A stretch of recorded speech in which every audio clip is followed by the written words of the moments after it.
This is Ed in San Diego, and welcome to the Asia Pacific Global TV Talk Show.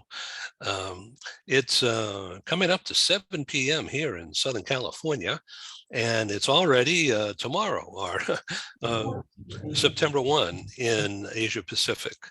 And we are going to be joined by people from Singapore and Manila and Japan and Hong Kong. And I think that'll be it. And we may have some walk-ins, if you will. And we'll be right back with the program. Stay tuned to Global TV Talk Show. Thank you. This is Ed in San Diego, California, and welcome to Global TV Talk Show. GlobalTVTalkshow.com began in early March of 2020. And me and my partners have been fortunate enough to produce over 500 programs since then. Most of them are good, not all, frankly, especially the early day ones. But we've gotten better every day, and we're getting better every day now as we figure out how to do this better. And the reason why we're able to do it better is through people like you who tell us, try this, or maybe you shouldn't do that. And so we listen and then do it. And so all of that is generated, according to Google Analytics, 190,000 what they call audience visits or page views to Global TV Talk Show and globalbusinessnews.net, which is my front page, if you will.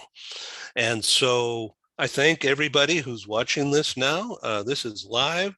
It is in California and then in the US. It's August 31. It's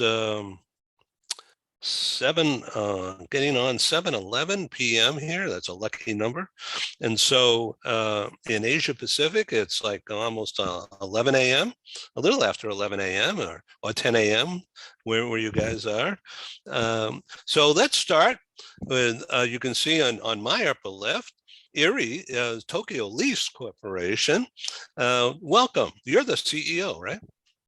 Yes, I'm the CEO of the Tokyo Lease Corporation. We are renting furniture for over 50 years, since 1969. My father started this business because he was a real estate broker, and there is no such business like a furniture rental. And his customer definitely wanted to have furniture in his home, but nobody to do it. So my father said, yes, I can do it.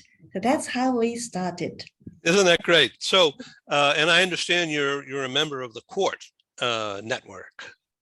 Yes, as Mr. Ken Barron of Court Business more than 10 years ago with his son. He was so polite, and we were the member for about 15 years since then. Yeah. And we are the Court network is a member, worldwide members. Yeah. There are a lot of members in Asia Pacific too.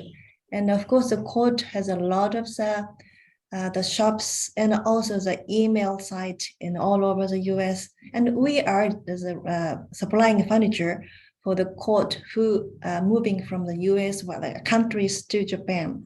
Right. So you would think people wouldn't want to spend all that money to ship their stuff. So renting furniture fits the nature of and the personality of the destination and the dimensions of the new home much better than bringing all this stuff. Anyway, here's Beverly Sun and Asia Pacific Properties, and she's based in Hong Kong, but doing business all over the region, right? Oh, you're on mute. Yep. Good morning. Thank you for having me here this morning, Ed. Always a pleasure to see you. And yeah, thank you. Very briefly, I moved here from the US and was so totally traumatized by that move with all the nuances and the differences of moving to Asia. I pioneered relocation services and attached it to real estate, and this is 35 plus years ago. As pioneers, it was important for me I was probably the first female in real estate because it was a very tied and tight group, and it continues to be. But part of this was also my thrust to hire women who were bilingual, which I was told couldn't support expatriates moving to Asia, which to me was the antithesis of value. Because this is where you get the value when you understand the culture and people who represent the culture. So over the years, and I moved over into China, where we have offices in Beijing, Shanghai, and Guangzhou, and we're a small group, very focused on services. And I would say over the last 12 years, our direct clients love our model, which is a very hand-holding, very professional model, which creates, I think, individualized packages and attention to people. So over the last 12 years, we actually have expanded our services as a regional provider for services in Singapore, a little of Japan and Korea.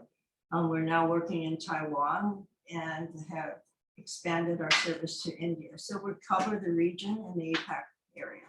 I think well, I'm delighted to have you. Yeah, I'm really delighted to have you on the show again. I think this is your third time being with us. So thank you, Beverly. In the US, the Worldwide Employee Relocation Council, pre-COVID, always had really great parties. And so I remember dancing disco stuff with you a long time ago. That was really good. And we've stayed in touch. So Emiko, you're in Kobe and you're the CEO of All Japan Relocation Inc. And you once told me when we first began talking several months ago that you take personal care of people who are being relocated, now all customers, but relocated women in particular, because a lot of the places in the old times before you got your hands around things weren't catering to the needs of the women of the house, right? Mm-hmm. And you told the old guys to shape up and fix this and do that and make it women friendly because you'll get more business and I can help you. And that's how you got into relocation assistance business. That's right. Well, yes. Yeah, so I want you to tell us about your logo, your slogan about always putting the customer's needs in your mind, even knowing what they need before they know it. Yeah, that's okay. That's last time I talked about omotenashi. Yeah, that's we care the people. So yes, again, I'm Emiko from Japan Relocation. We are a destination service provider in Japan. And we really, what's important is what the customer needs. We really wanted to work, side by side to the customer. So that's all about it. And I'm very confident our consultant provide a professional and very flexible service to our customers. I'm very proud of that. Oh, I thank you for doing this, and thank you for being an advertiser also. Really appreciate it. So we'll get into all that later. So Maz, Mazura, but everybody calls you Maz, right? Yes. Okay, yes, tell right. us about yourself and what your responsibilities are at Oasis Corporate Housing. Yes, sure, of course. Thank you so much for having me here. I'm Mazura. Everyone calls me Maz. I am the Global Account Manager for Oasis Corporate Housing. And what we do is we take care of temporary housing needs for our clients, for their employees to go on short-term assignments or deployment overseas. We are US-based and we have a big team in UK. And for me, I take care of Asia Pacific, and I'm based in Singapore. So in my role, I receive and qualify clients' requests for service apartment.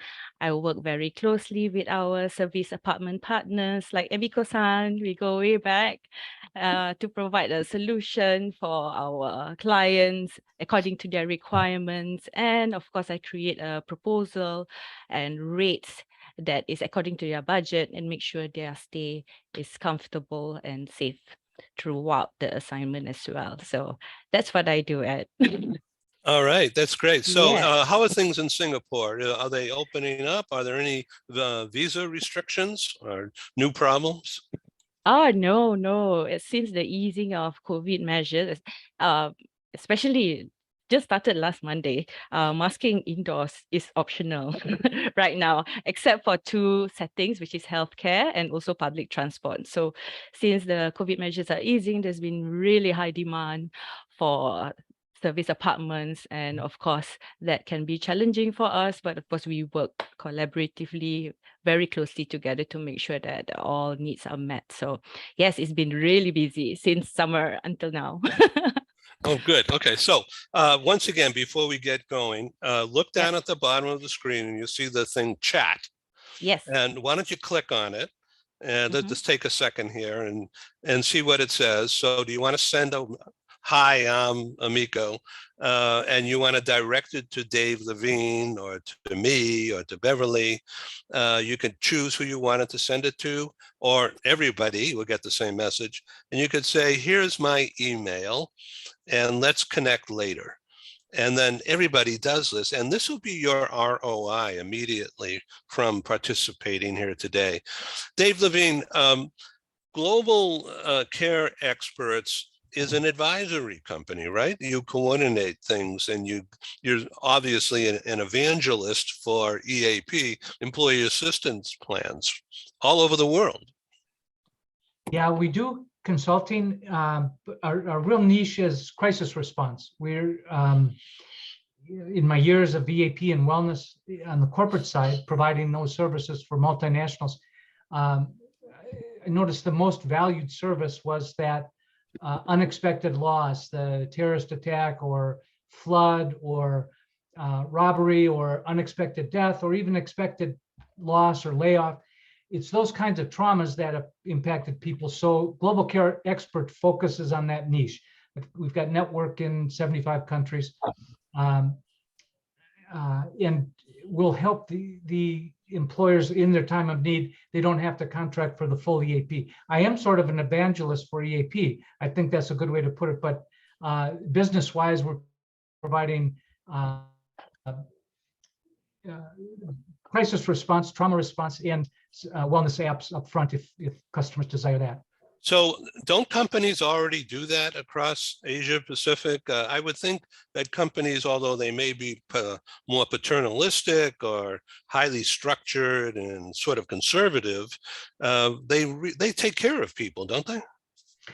More and more US-based multinationals are extending the EAP and wellness benefit to their multinational populations, but not all. It's not as mature business and industry as it is in the States and in English-speaking countries.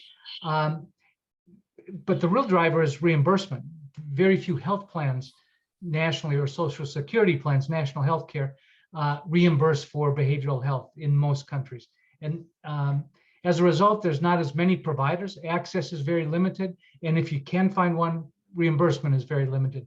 So the EAP or crisis response becomes that resource for behavioral health that instead of somebody looking up online through the yellow pages or what have you to try and find a psychologist,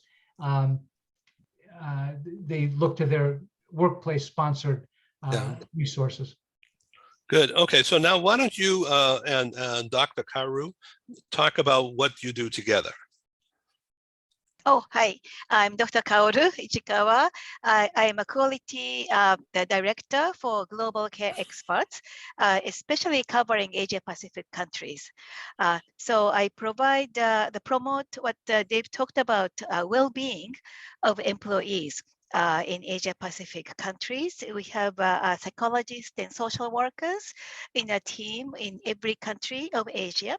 During COVID, though, we really been helping the employees, including expats who I'm basically based in Japan, so come to Japan in and out, and they have if they have a fear of a COVID, anxiety, according to Japanese government, the survey, 50% of people in Japan have either anxiety or depression due to COVID. So we've been doing a lot of work, coaching and helping, finding resources for them to overcome these emotional issues. Good. Dave? Yeah. Even in the US, where this niche of crisis response or trauma response, even in the US, big providers like Optum and Aetna and Cigna often contract for this specialty niche of crisis response. R3 Continuum is a primary company in the US that provides that to many large and small US based organizations in the States. So it is a specialty. It is not all counselors and provider networks in the States and around the globe are that cut out for that kind of crisis response work. It takes additional training, and more than the training, additional heart or additional specialty to go into the fires, to go into those crises and help people in their most urgent time of need. Now, you are on the board of a European association and now Asia Pacific, and you've introduced me to a gentleman in Germany who's a potential speaker for us in our Germany meeting. Well, we'll talk about that later, but what do you do on the board? It's a networking thing, right? And then, or do you just coordinate between the other EAP managers and companies? Yeah, it's networking, but it's also educational.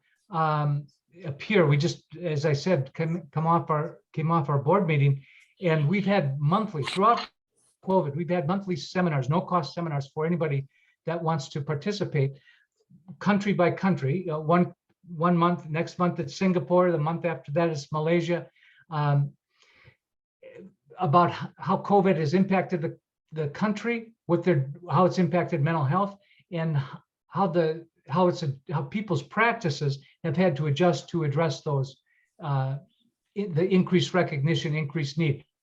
I didn't know that 50% figure that Karu Sensei just mentioned about people with depression and mental health issues in Japan since COVID, but that's fascinating. That's the kind of need we're seeing in many countries. Yeah, so Emiko, in your company, your approach has been, you've told me in the past, that you take hands-on and you solve a person's problem, and it builds comfort and rapport. And customer service is the easy way of calling it, right? Yes. Yeah. Do you want to tell us a little bit more about how you do that? Well, during COVID time, especially, how do you say, even during the COVID, of course, everybody is very anxious, and we wanted to provide our regular service, but it's kind of impossible because people are very anxious, and also our employee consultants are also same. And the new people can't come in because Japan has a very strict border restriction. So depression is all over. But we decided to, and many of not only Japan, but many of the countries started to working remotely, but we decided to not do the remotely. We just try to stay as normal, and of course wearing the masks, and really try to flex time or anything, so people can, at least our consultant can feel safe. Because, it's all the depression, like Kaoru Sensei told, it's especially the beginning of the COVID was terrible. So we try to stay together, and what we thought of what we can do during the COVID, and what we can do and what's because even the new people can come in, but still we have our customer stay in Japan. They can't even going back to their own country. So we came up different new business model that's make our consultant also our customer make happy for the new business model. Yeah. Okay, this is great. Maz, in a memo you sent to me, you told me that there's a real rush, a big demand for housing, and there's a shortage. So I did a little research, and I understand just to the north of the city, there's a huge area of new construction going on, big expansion of high-rise apartments, right? Yes, that's right. It's for the whole of APAC, actually, particularly in Singapore. And there is a very high demands because employees now are coming in with their families, sometimes with their pet dogs and pet cats. So while a lot of service apartment has studio and 1-bedroom apartment, they have very, very limited 2-bedroom and 3-bedroom apartment, especially pet friendly. So there is a very high demand for that, and with limited supply, we would need to be very working very closely together with our partners. Sometimes, it's very fast paced. It's like stock market. It's like you're on wait list, and the moment that they have the availability, we have to reach out to the client, and they are given like 2-3 hours time to confirm the booking. So if you miss that deadline, you miss the unit. So that is why we are always on our toes and work very closely together with our clients. What about pricing? Is there a bidding war for apartments? We have corporate rates for our clients, of course, but with the high demands, and we also understand that service apartment has pressure from their owners to make back what is lost during COVID period. So while there has been increase according to demands, the increase is subtle, of course, thinking of long-term relationship. And it depends on, of course, the length of stay as well. So that's why we work closely together to make sure that we have the best of both worlds for our service apartment partners and also for our clients. Yeah. So Beverly, I see your note there about how you took care to educate people in your staff about how to be clean and safe, how to help people recognize that and do things to make COVID easier to deal with. Yeah, I would say as we were so close to COVID, with it having originated purportedly in Wuhan, and being in China, we were hearing all of this on the ground. So I actually created a COVID-19 crisis management team at the onset of 2020. So we really focused on crises and supporting individuals who were transitioning in from Europe as well as the US, and had really no idea of what was happening. So logistically, we helped them. And I have to say it's extremely challenging because the rules and the guidelines were changing on a daily basis. But the service that we provide, and we still do it, by the way, it was just a line item that has become very important for the corporations with whom we work. And we're basically on 24/7. So I appreciate what Dave and Peru are doing, because I think there is a need for ongoing post-trauma services. We're there for the crises, but the type of service, I'm actually curious and interested to understand what you do and where your services are. And I would say that I would expect that we'll see a lot more of this, because we seem to be hanging on to quarantine rules, which is really, I think, as Miko has says, everyone is a little stretched, and it's really needs some mental health support to get through this. Okay, so you guys have connected on the chat already, right? Yeah. So okay, if you need my help, you let me know. I'll do it later.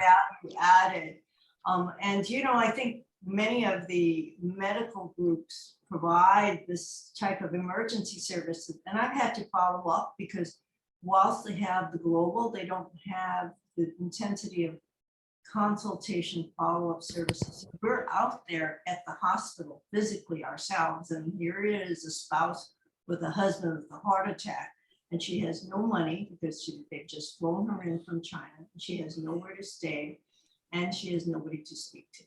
So this professional service is an extension of what you can, I think, provide. So I'm interested in understanding what you do. So thank you for sharing that. Dave?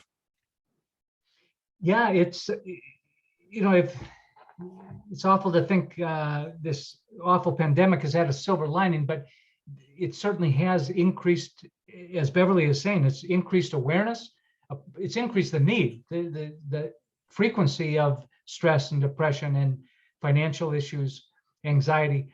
But it's also increased the recognition for the importance that mental health issues have in the workplace and in the families. And it's awful to say a silver, think in terms of a silver lining, but for such a critical pandemic, but it really has. That's the silver lining we're going with, that we can introduce our services to a lot more people, and more employers are willing to pay for that service, even though their governments may not. Japan is sort of ahead of the game. They have required employers to have, how do you refer to those councils, Karu?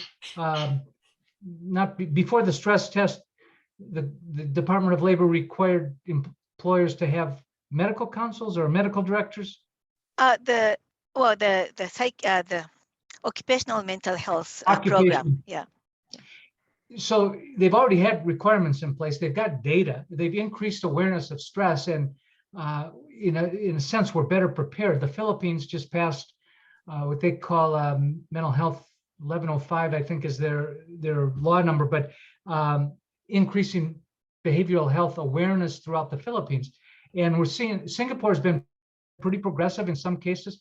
Maz, you probably are familiar with some subsidies that the government has offered companies that offer wellness programs for their employees. So it's not all the dark ages in terms of mental health and Pacific at all. There are some very progressive steps going on, but by and large, it's not as accessible. Behavior counselors aren't as accessible in APAC as they are in many other parts of the world. You know, this is really interesting because while there's a silver lining in COVID-19, I think this is just the beginning of the need for support services for mental health, because not only are we having to revamp our lives and readjust and readapt, but I think also there've been just insurmountable change or tremendous change during COVID-19, brought about by COVID-19, whether it be work home, work alone, and communications have been much more fragmented because people have basically withdrawn. So getting back out there, it's a different set. So I just find this just the beginning of the need for more support. So may I just ask, is it government directed in Japan now that you have that recognition of the need for corporations to participate in these programs?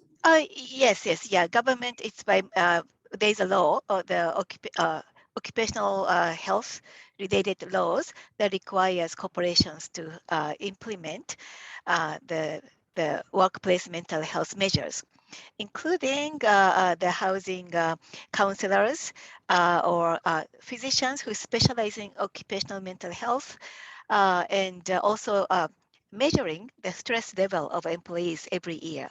So those are all by law. Yeah. Excellent. By the way, I'm a social worker by training, and my background is in crisis management. Oh wow! Oh wow! Wow, Wonderful. that's great. So, but I move into support services. This is why I have such a fierce passion for reload services as related to real estate and finding homes with a sense of ethical practices in that industry. So Emiko, you've been doing this because you have that sense of what's needed, and whereas Beverly's been educated specifically in this regard. Isn't that interesting? So, Yeah, very you know, interesting. so Amiko, if you could talk a little bit more about your company, All Japan Relocation Inc. Your company has developed these little booklets and the little videos about how to use chopsticks and and about bringing kids along, and about touring and do's and don'ts behaviorally, because there's a different culture. Yeah. Some big guy like me, you know, from the U.S. coming into Tokyo, and you know, people are more locally sophisticated than I would Mhm. be. Yeah, well, our website are providing lots of information for who are coming to Japan, not only the traveler, but also the staying in Japan the longer. So it's Living Guide Japan. It's lots of interesting things. And also we are now, we are very, since our strict border restriction is now over. So now it's many people coming into Japan. So we are so busy. That makes us happy. But also people are not, I think, still not allowed to the individual traveler. But as long as they get visa, people are just, you know, keep coming to Japan. It's Tokyo and Kobe and all over Japan now. It's so busy.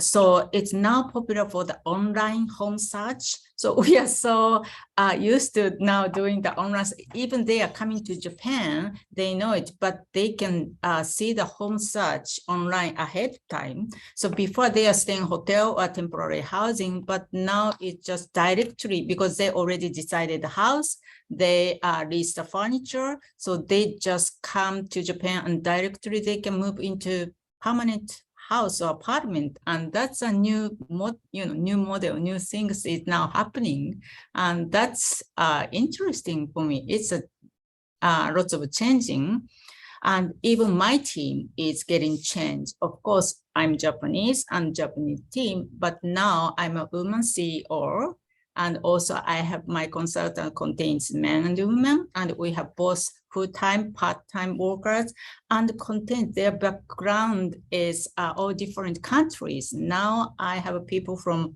India, Italy, Taiwan, Korea, Canada, Hong Kong, and Japan. That's really diversity. So I'm so excited. It's this pandemic made us stronger than ever, I think. And Dave, that fits right into what you're doing, taking care of people. Yeah, it sure does. You know, Amiko, is it? You're still pretty young. You know, there's still room for you to go back to social work school. Take Beverly's lead. I don't want to tell my age, but I'm adult enough. Yeah, it sure is. You have to have a heart for the business, but and you also have to have limits. I mean, generally this isn't long-term psychotherapy that we're providing employees and their family members. This is symptom focused. You correct them, address the symptoms, and help them process the emotion that may go along with the trauma. Help them get their feet back under them, and then go back to work. And the average is 5-6 sessions typically of counseling. It's not forever counseling that we're offering, and I wouldn't say this has a silver lining, but it really the pandemic really accelerated the use of telehealth, not only in the U.S. but around the globe. So there were limitations about telehealth, and insurance companies and others reimbursing telehealth counseling sessions that were removed temporarily and now permanently have been removed to afford and reimburse the accessible counseling. When it first hit the market, it was just more for rural areas, at least in the US, people that didn't have access to even community mental health centers, or they would have to drive 100 miles to see a counselor. And telehealth was pushed to those areas. But I think with the pandemic, we learned that there was not much lost through a telehealth session, some, but not mostly equivalent to an in-person session through telehealth, and it made it much more convenient for families, so long as they can assure privacy on their end and the counselor on their end, and all the records are encrypted in that, but we can assure that. So that's really been a boon for the accessibility of health services. Interesting. Okay, Maz, now to you. What have you heard here that you didn't know before? And is this meeting helpful to you? Yes, definitely. I appreciate what Dave does also for mental health. And of course, it affected everyone. Everyone is definitely more resilient since the pandemic. We have to adapt to many changes. We are all working remotely suddenly, and then now we can go back to the office. But now everyone is so used to working remotely. So we can adapt fast. We have to adapt fast as well according to the changes. When borders are open, everyone have mixed feelings, right? We are happy and excited, but we are also anxious of what's going to happen. What if I get COVID when I'm overseas? What No. if I come back and I infect my family? So there's a lot of risk, but we are managing it well by getting vaccinated. And also on our side, we are always ready with our the changes that any countries have. Some countries have a must stay quarantine in a government assigned hotel, and then suddenly it changes from 4 days to 3 days. So and different requirement in case the assignees get COVID, what will happen? So all these are clearly stated. So to ease everyone's mind that should something happen, we are ready. And the specific countries or property is ready. We're going to be here to help you. So those are the measures to help. You're most welcome. So back to Beverly, you told me earlier before we got underway that you're very active all over the whole region, Vietnam, Taipei. So in Taipei, this is not a political show, it's just strictly business, but they're a very strong tech company, I mean, for sure. And Taiwan Semiconductor is investing multi-billions right almost next door here to San Diego and Phoenix, starting from scratch, a brand new factory right next door to where Intel, and right next door, right down the street, next to where Intel already is doing semiconductors, but LG from Korea is going to do the same thing. They're going to build chips and batteries in Phoenix Desert. So you probably will have a lot of outbound business from Taipei into the US. I think at some point in time, yes, I have to say that, you know, tech companies from the US are also looking to bring Asian expertise into their markets in the US. So we've actually started services into the US for Asian-based assignees. So I think, you know, it just becomes really more of a global platform these days rather than into Asia.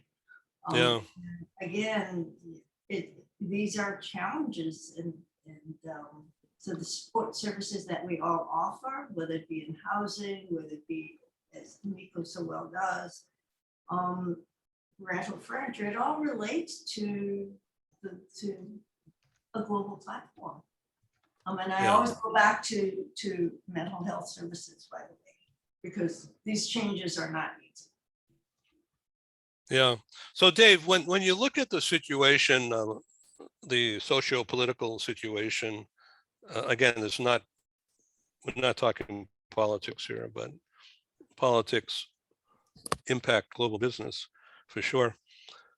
People in Taipei or in Hong Kong worried about military oppression in their lives. That's a mental health thing more than anything, right? Yeah, certainly it is. And, you know, in South Korea, things have cooled off. Them too. Cooled off now, but it's seemingly, but a year ago, the escalating tensions between North Korea and the U.S. and Japan, and South Korea caught right in the middle of that. And yeah, there's tensions all over, but you add to that the political divisiveness that many countries see, a conservative side and a more progressive or left and right, if you will. You see people digging in their heels with more fervor and more confidence, and you open up the whole area of alternative facts and wondering where people are getting their news from, and it confuses things and exacerbates things at the same time, depending on where you're getting your news from. So that of course also kicks up mental health issues, increases conflict, and certainly that cloud of uncertainty or anxiety that if you're prone to that in the first place, you've got loads of reasons to address that. And we do see clients come in prompted by that. They may have had a low-grade anxiety functional for many years and have not had an issue, but because of the political divisiveness or the threat, the uncertainty of war, or the certainty of war in the event of Ukraine and Russia, we're getting people that are just beside themselves, and that has triggered it and escalated their feeling out of control. And counseling can't take the wars away and can't take the source of their tensions away, but it can help people deal with those anxieties and the depression and their emotional reaction with more confidence. So, Dr. Caruth, very much for being on our program, and I welcome you to come do more at a future time if you want. Oh, thank you. Yes, yeah. I just want to Yeah, add. that's great. Oh, okay. Well, it's okay. Yes, go.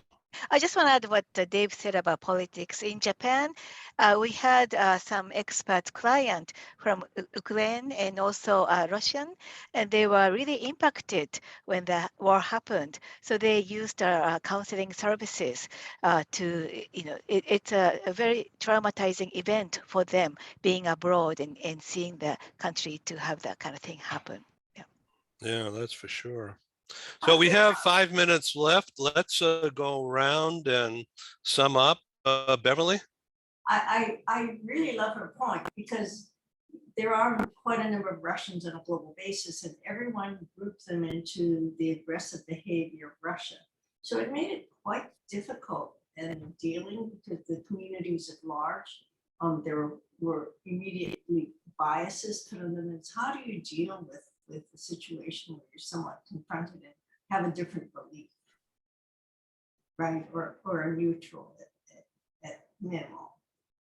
So yeah, and those who are in Ukraine and the emotional impact of those overseas who feel so helpless with what's happening. I mean, lots going on. This is why I think your Scandinavian project will be very interesting, Ed, because of course everyone is so close to Russia and all the changes that they're seeing and the impact. I'm a little bit more I focused a little bit on Finland because they're so close, and Finlandization and the change there with the people needs and the people desires in the new world for them after the onset of the war between Ukraine and Russia. So I think that might be part of your program. Would be great. Yeah, Dave has a special guest for that as well. That's tomorrow morning. Our tomorrow morning starts at my 7 a.m. Dave's 9 a.m. or 4 p.m. in Sweden. Yeah, okay. So I welcome you at another time, that's for sure. Okay, so Emiko, thank you for being involved again. I really appreciate that and your continued display on our sites, and thank you. Do you want to add something about what's what's coming up this fall in your company? Anything new and exciting? Anything new exciting is I'm going to attend WERC in October, end of October. This is after 2 years. So I'm excited going to US this year. Yeah, I'll see you in Las Vegas. I'll be there. Yeah, see you in Vegas. Thank you very much. Yeah. Is that the conference Yeah. where Beverly taught Ed Yeah. how to disco? Well, what happens there stays there. Not telling what happens in Las Vegas. stays in Las Vegas. I think Ed, it was in Boston, wasn't it? Yeah, that we've been everywhere. Yeah, I know. Beverly, Yeah. are you coming? You know, unfortunately, I won't because I've just come back from Hawaii, and Oh, so another tour of that, and I actually have a board meeting in London in October, so okay. Maybe next opportunity. I'm thinking of everybody, and great success for the meeting. Yeah. Ari, thank you very much for being involved. I hope you take an interest in what we're doing and come on back. Thank you. It's a pleasure seeing you all. Unfortunately, I'm not going to the Las Vegas, but maybe next year I will join you all. Oh, that's cool. Amaz, nice to meet you, and we'll be in touch for sure. Nice meeting you too. Thank you so much for having me here, and it's really great sharing with everyone. Yeah, well, Thanks, thank Ed. you all. Thank you all. Thank you, Dave, Ed. thanks for sponsoring. And do you want to sum up? Dave, do you want to sum up? Well, I think we've been talking about lots of areas of potential stress and transition, not just reloads, but wars and the pandemic and lots of stuff that can trigger. And just our company's here to remind you of the human side of things and helping people deal with the emotional impact of all of that. Great. Okay, so this program will be put together. I don't know, it'll be tonight, but certainly in my morning. And then we'll get everybody, each of you will receive the link and that you could post it or do whatever you wish. It will be on our site in My Tomorrow, and then on our YouTube channel. And then we'll begin distributing it across Facebook and LinkedIn and other channels. Ed, can you take a lot of people some will of be this interested. gray? Can you take some of this gray out in your editing? Well, I have more than you. This is white though. No. Some of us are more vain than others. I know you can always shave. I don't know. Well, you have 12 hours to the next program. This is great. So my plan is to ask you all to be involved again next month or a little bit later as we want to expand the Asia Pacific penetration and to do more of these programs as we go around the world. Global TV Talk Show, thank you very much for being on, and have a great day in Asia Pacific, and thank you. Nice to meet you, Doctor. Bye. Thank you. Nice meeting Thank you, you. Ed. Thank you.